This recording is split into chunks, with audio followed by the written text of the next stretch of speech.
The next soundbite is unbelievable. Lauer asks her in clip 12. I'm very surprised with Matt Lauer.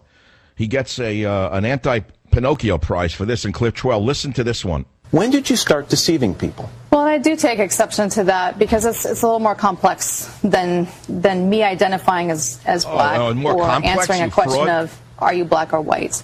I was actually identified when I was doing human rights work in North Idaho as first transracial. And then when some of the opposition to some of the human rights work I was doing came forward and started, the next newspaper article identified me as being a biracial woman.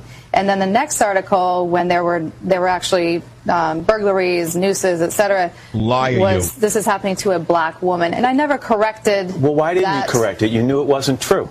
Well, because it's more complex than, being true or false. You hear it? Do you hear this psychosis?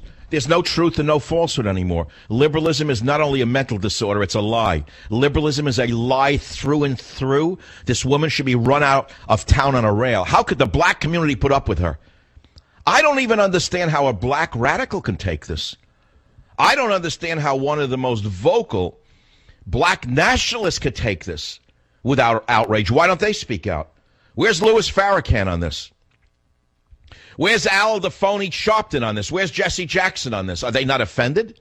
I'm offended, and I'm not black. This is a disgusting example of using race as a weapon to get ahead. And by the way, I have to say I'm shocked that Matt Lauer asked such real questions. I don't know what got into him. When did he grow a pair? I must have missed something. Maybe the hair transplants had an effect on another part of his body. Listen to clip 13.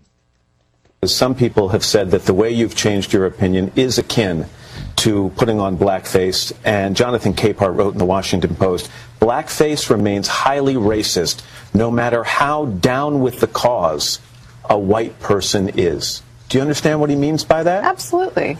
Absolutely. Do you agree with it? I have a huge issue with blackface. This is not some free birth of a nation mockery blackface performance. This is on a very real, connected level, how I've actually had to go there with the experience, not just a visible representation, but with the experience. Can you see what goes on in the universities and in these civil rights groups?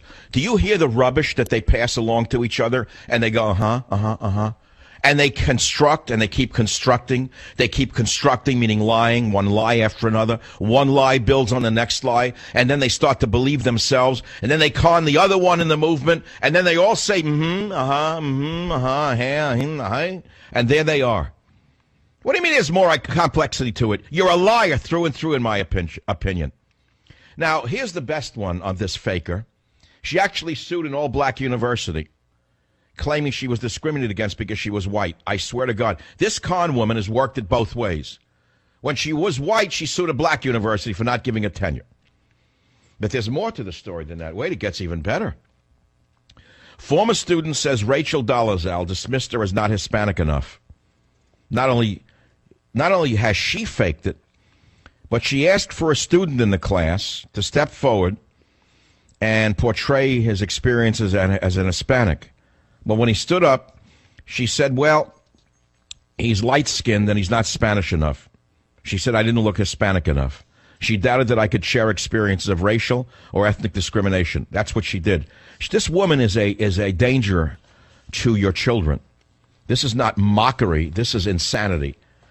Now listen to the next one. It gets even worse in this. Which one? Oh, here's her suing a black university, Howard University. Listen to this con woman in 14. Your lawsuit against Howard University in 2002, where you claim you were discriminated against because you were a pregnant white woman. Do you understand how people could hear that and say, here's another example? She says she identified herself as being African American or black from a young age, but here's a case where she identified herself as a white woman because it worked for her under the circumstances. The reasons for my full tuition scholarship being removed and my teaching position as well, my TA position, were that other people needed opportunities, and you probably have white relatives and that can afford to help you with your tuition. And I thought that was an injustice. Can you believe this? Can you believe the crap they get away in the within the universities? And she does it with a mocking smirk in her voice. She's told this lie over and over again to the university schmucks and morons. And the university schmucks and morons are afraid of her.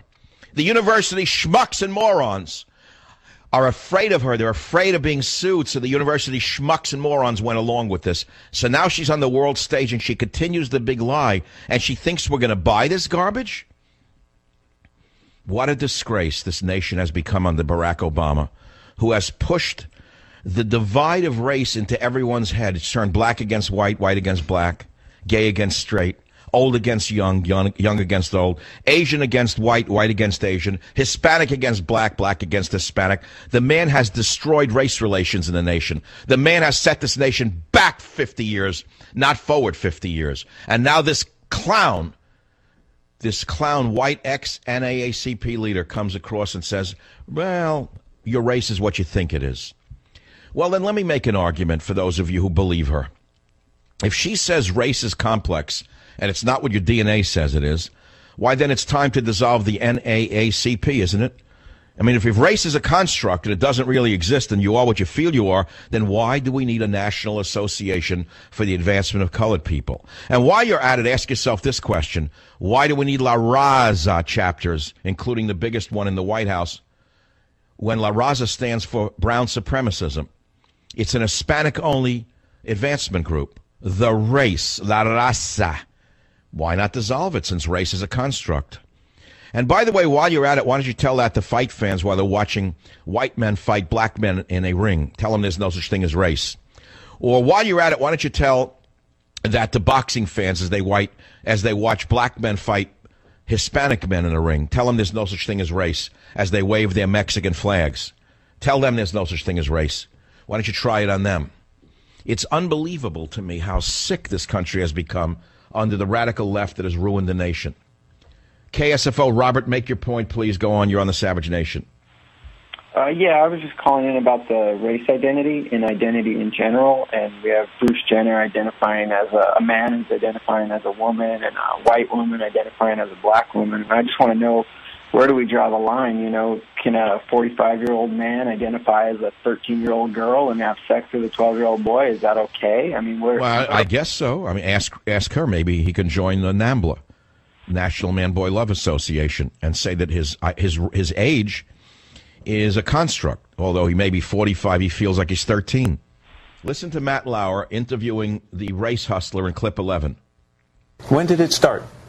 I would say about 5 years old. You began identifying yourself as African American? I was drawing self-portraits with the brown crayon instead of the peach crayon, and the black curly hair, and that was how I was portraying myself.